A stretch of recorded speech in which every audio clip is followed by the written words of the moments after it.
Hello everyone, welcome to UGT.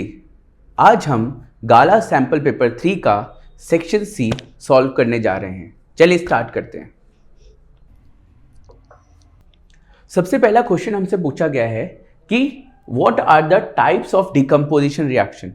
तो सबसे पहले हमें यह समझना पड़ेगा कि एक्चुअल में डिकम्पोजिशन रिएक्शन क्या होती है। तो डिकम्पोजिशन रिएक्शन ये होती है कि जब एक सिंगल रिएक्टेंट से, ठीक है, एक रिएक्टेंट से बहुत सारे प्रोडक्ट्स मिलके बनते हैं, ठीक है, या टूट के बहुत सारे प्रोडक्ट्स बनते हैं, तो उसको हम बोलते हैं आपका डिकम्पोजिशन रिएक्शन। अब यहाँ पे हमसे टाइप्स ऑफ डिकम्पोजिशन रिएक्शन पूछा गया है। तो generally there are 3 types of decomposition reaction. एक होता है हमारा थर्मल डिकम्पोजिशन, दूसरा होता है हमारा इलेक्ट्रिक डिकम्पोजिशन और तीसरा होता है हमारा फोटोलाइटिक डिकम्पोजिशन, राइट। तो ये जो थर्मल डिकम्पोजिशन है, राइट, ये ऐसा डिकम्पोजिशन है जो हीट की मदद से होता है। ऐसा डिकम्पोजिशन जो हीट की मदद से हो उसको हम क्या बोलते हैं? Thermal decomposition. इलेक्ट्रोलाइटिक डिकम्पोजिशन क्या होता है कि ऐसा डिकम्पोजिशन जो इलेक्ट्रिसिटी की हेल्प से हो उसको हम क्या बोलते हैं? Electrolytic decomposition. इसके एग्जाम्पल भी है CaCO3। जब हम हीट करते हैं तो हमें calcium oxide and carbon dioxide मिलता है। इसी तरीके से जब हम वाटर को इलेक्ट्रिसिटी को वाटर से पास करवाते हैं तो हमें हाइड्रोजन एंड ऑक्सीजन मिलता है। नेक्स्ट, इसी तरीके से फोटोलाइटिक वो होता है जब हम लाइट की हेल्प से किसी पर्टिकुलर सब्सटेंस को या रिएक्टेंट को डिकम्पोज करते हैं तो उसको हम फोटोलाइटिक डिकम्पोजिशन कहते हैं। अब यहां पे क्या होता है कि इस पर्टिकुलर क्वेश्चन में हमसे पूछा गया है गिव एनी 2 रिएक्शंस, ठीक है, हमें किसी 2 की देना है। मैंने आपको 3 की बता दी है, आप इनमें से कोई सा भी 2 लिख सकते हैं। नेक्स्ट क्वेश्चन है, Naman saw his friends riding a bicycle, ठीक है, कंप्लीटेड रस्टेड। अब आपको पता है व्हाट इज रस्ट? तो it is a oxidation of metals. जब हमारे मेटल्स के ऊपर जंग वंग लग जाते हैं उसको हम रस्ट कहते हैं। देन व्हाट ही एडवाइज्ड, उसने क्या किया? अपने दोस्त को एडवाइस किया कि वो उसको वेल्ड कर ले या उस पर कुछ कोटिंग अप्लाई कर ले, राइट। तो इस बेसिस पे हमसे क्वेश्चन पूछा गया है। तो सबसे पहले व्हाट इज रस्ट? तो हमें पता है रस्ट क्या होता है कि जब आयरन का ऑक्सीडेशन होता है तो उसको हम रस्ट कहते हैं। उसकी वजह से क्या होता है कि डे बाय डे जो आपका आयरन होता है वो डिप्लीट होना स्टार्ट हो जाता है और उसकी वजह से क्या होता है? हमारा बहुत सारा नुकसान होता है। तो that is rust, right. What is remedies? अब हम इस रस्टिंग को कैसे बचा सकते हैं? तो उसने क्या बताया? उसने बताया कि या तो अपन पेंट लगा सकते हैं या अपन ग्रीसिंग या ऑयलिंग कर सकते हैं। क्लियर। नेक्स्ट हमसे पूछा गया है कि ये जो नमन का है, क्या वैल्यूज नमन की ये शो करता है? तो नमन कैसा है? एक तो अवेयर है क्योंकि उसको रस्टिंग के बारे में पता है, उसको सोसाइटी की नॉलेज है।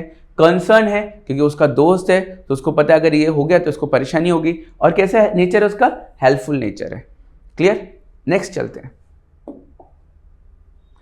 नेक्स्ट क्वेश्चन हमसे पूछा गया है कि describe electrolytic refining. Very very important question कि इलेक्ट्रोलाइटिक रिफाइनिंग क्या होती है। अब देखो क्लास, क्या होता है कि जब भी हम ओर से कोई भी मेटल को एक्सट्रैक्ट करते हैं तो वो अपने प्योर फॉर्म में नहीं होता है।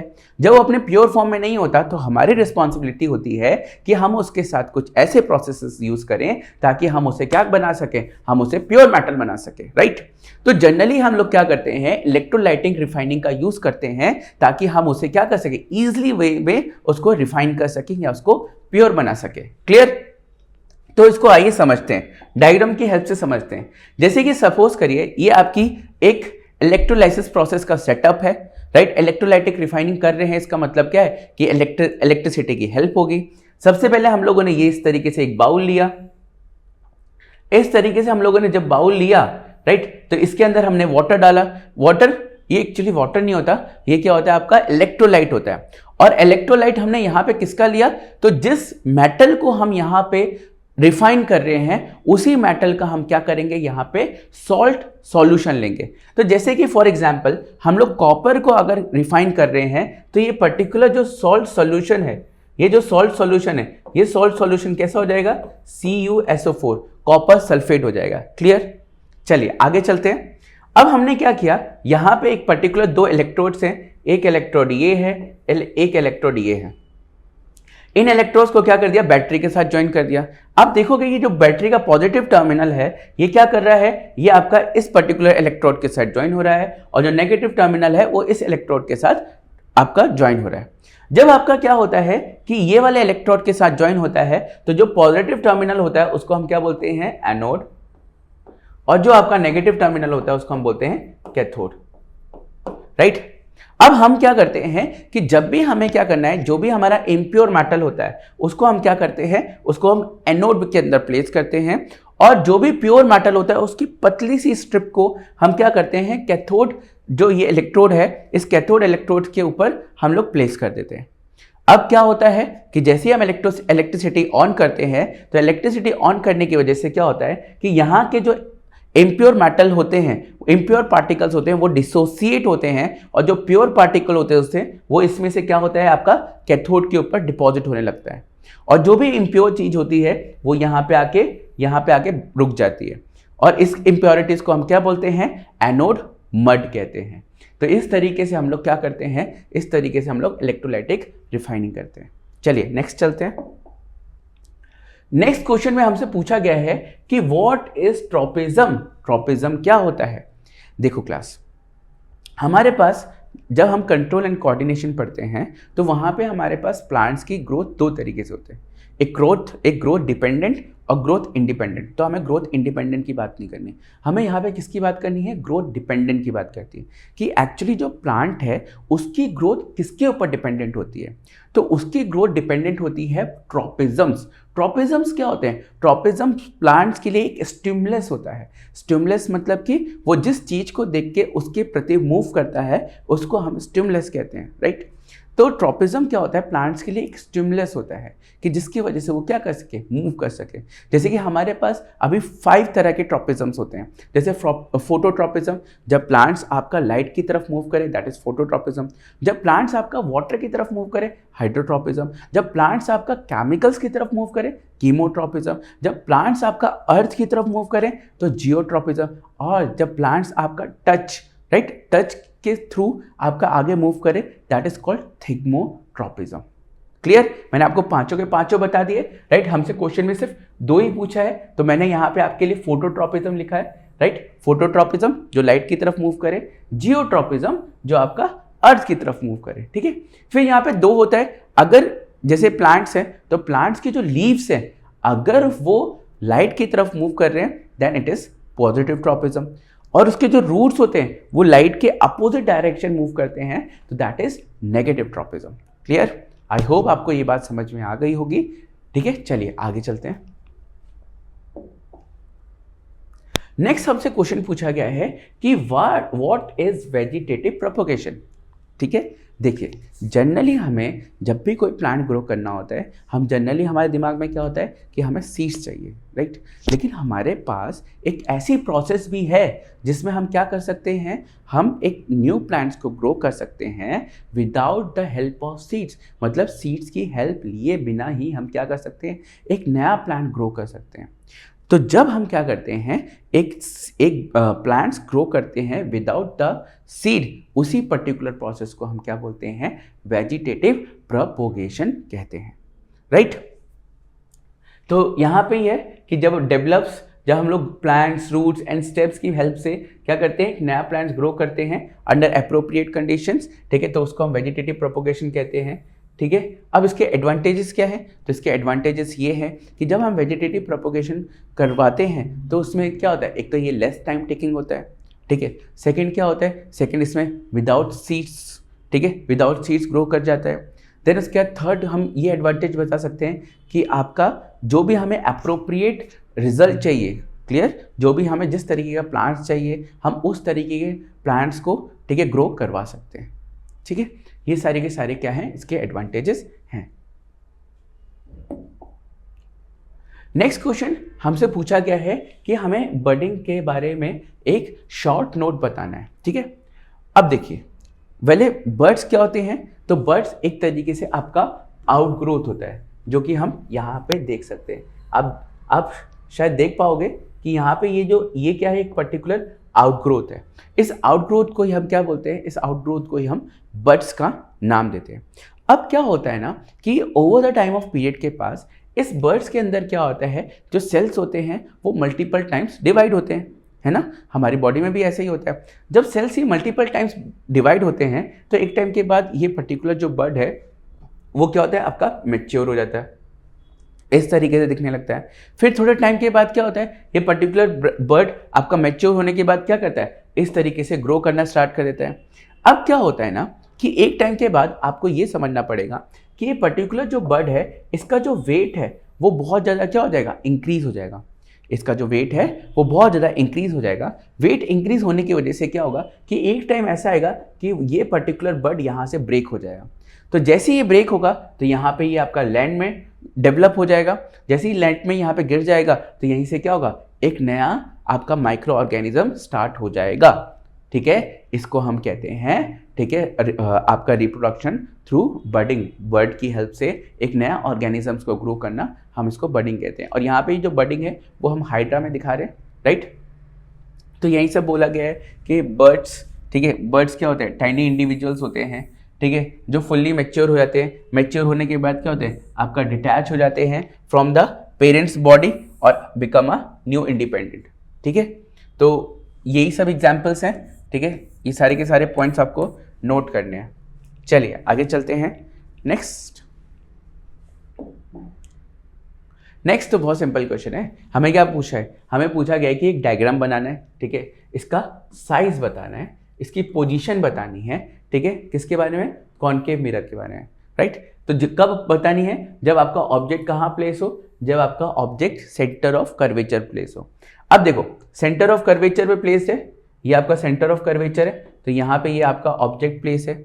जब ऑब्जेक्ट प्लेस हुआ तो इमेज कहाँ बन रही है, तो इमेज की पोजीशन क्या होगी, एट सी। ठीक है, अगर ऑब्जेक्ट एट सी है तो जो इमेज है वो भी कैसी बनेगी, एट सी बनेगी।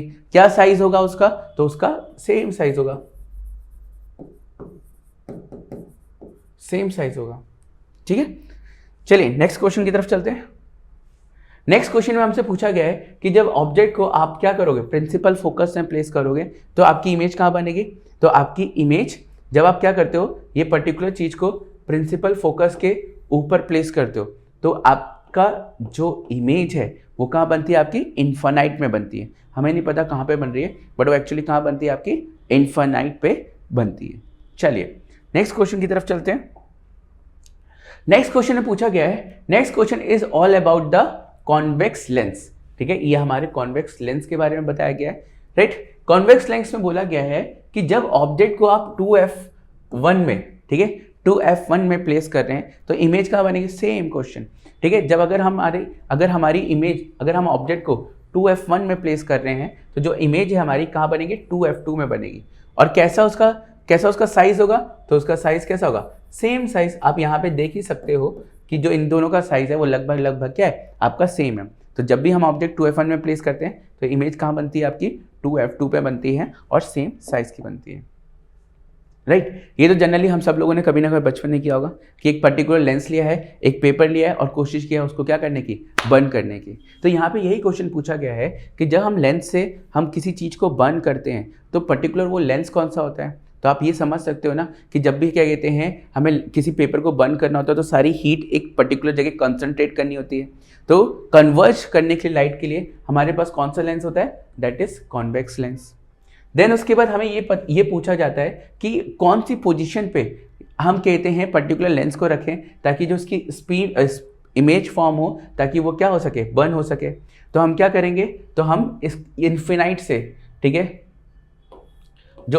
जो आपकी लाइट रेज होती है वो कहाँ से आती है, इन्फिनाइट से आती है। और जो इमेज फॉर्मेशन होता है वो कहाँ होता है, आपका f2 पे होता है। तो इस देखिए सारी की सारी रेज एक पर्टिकुलर पॉइंट पे आके मिल रही है, तो क्या करेंगी, ये हीट जनरेट करेंगे और हीट जनरेट करने की वजह से क्या होगा कि आपका, ठीक है, पेपर बर्न होना स्टार्ट हो जाएगा। नेक्स्ट क्वेश्चन क्या है, नेक्स्ट क्वेश्चन थोड़ा आराम से समझते हैं कि इसमें बोला गया है कि हमें एक इलेक्ट्रिक सर्किट बनाना है। ठीक है, उसमें 3 सेल्स होंगे। क्या होंगे, उसमें 3 सेल्स होंगे, ईच सेल्स ऑफ 2 वोल्ट। हर एक सेल कितने का होगा, 2 वोल्ट का होगा। तो देखिए अगर हर एक सेल 2 वोल्ट का हुआ, ये 2 वोल्ट का हुआ, ये 2 वोल्ट का, ये 2 वोल्ट का, तो 3 सेल लगाए हमने। अगर एक 2 वोल्ट का है तो 3 कितने के हो जाए, 6 वोल्ट के हो जाएंगे। इसलिए मैंने इस पर्टिकुलर सर्किट में इसको 6 वोल्ट लगा। ठीक है। देन आगे करते हैं, रेजिस्टेंस ऑफ 4, 8 एंड 12। तो हमने 3 रेजिस्टेंस लगा दिए, 4 ohm, 8 ohm and 12 ohm. Clear? And a key is connected, तो here it is a key, ये की कनेक्ट कर दिया हम लोगों ने। To a measure the electric current, अब हमें क्या करना है, इलेक्ट्रिक करंट मेजर करना है थ्रू द सर्किट। अब एमीटर में ये पर्टिकुलर एमीटर लगा दिया और ये आपका वोल्ट मीटर लगा दिया। ठीक है, हमें एमीटर और वोल्ट मीटर में रीडिंग फाइंड आउट करनी है। रीडिंग इन द सेंस की हमें उनकी कैलकुलेशन फाइंड आउट करनी है। ठीक है, potential difference between the ends of the resistance. ठीक है, अब हमें क्या पता करना है, पहले तो हमें करंट पता करना है। ठीक है, फिर उसके बाद हमें क्या पता करना है, वोल्टेज पता करना है। अब देखो क्लास कि यहां पे जो ये पर्टिकुलर सर्किट है, ये कैसा सर्किट है, सीरीज कॉम्बिनेशन है। सीरीज कॉम्बिनेशन में क्या होता है कि करंट सेम होता है, इसलिए हम लोग क्या करेंगे, पहले करंट निकालेंगे। तो करंट निकालने के लिए पहले मुझे टोटल रेजिस्टेंस निकालना पड़ेगा। अब ये रेजिस्टेंस सीरीज में है, तो सीरीज के लिए मुझे प्लस करना पड़ेगा। तो 4 ओम, 8 ओम, 12 ओम प्लस किया तो ये कितना आया आपका, 24 ओम आ गया। क्लियर? अब मुझे निकालना है करंट, तो करंट के लिए मैं क्या करूंगा, ओम्स लॉ लूंगा। तो ओम्स लॉ क्या होता है, V is to I R. ठीक है, V हमारे पास कितना है, 6 है, तो 6 रख दिया। I हमें निकालना है और हमने ये 24 लिया। बस कैलकुलेशन किया तो जो I की वैल्यू आई, ठीक है, I की वैल्यू कितनी आई, I की वैल्यू हमारी 0.25 आ गई। क्लियर? हमारा एक पार्ट सॉल्व हो गया। सेकेंड पार्ट ये है कि हमें क्या निकालना है, हमें वोल्टेज निकालना है अराउंड 12 ओम। 12 ओम के अराउंड वोल्टेज निकालना है। अब आपको पता है सीरीज है तो वोल्टेज यहाँ पे डिफरेंट होता है और करंट आपका सेम होता है। तो वोल्टेज निकालने के लिए हम लोग ने क्या किया, फिर से ओम्स लॉ लगाया, V is to I R. ठीक है, V निकालना है अपने को, करंट हमने निकाल लिया, रेजिस्टेंस हमारा 12 है और आंसर हमारा 3 वोल्ट आ गया। आई होप आपको ये सब चीज़ें समझ में आ गई होंगी। अगर इससे रिलेटेड कोई भी डाउट हो तो आप कमेंट सेक्शन में पूछिए। इसके नोट्स आपको हमारे एप्लीकेशन में मिल जाएंगे। Thank you and have a nice day.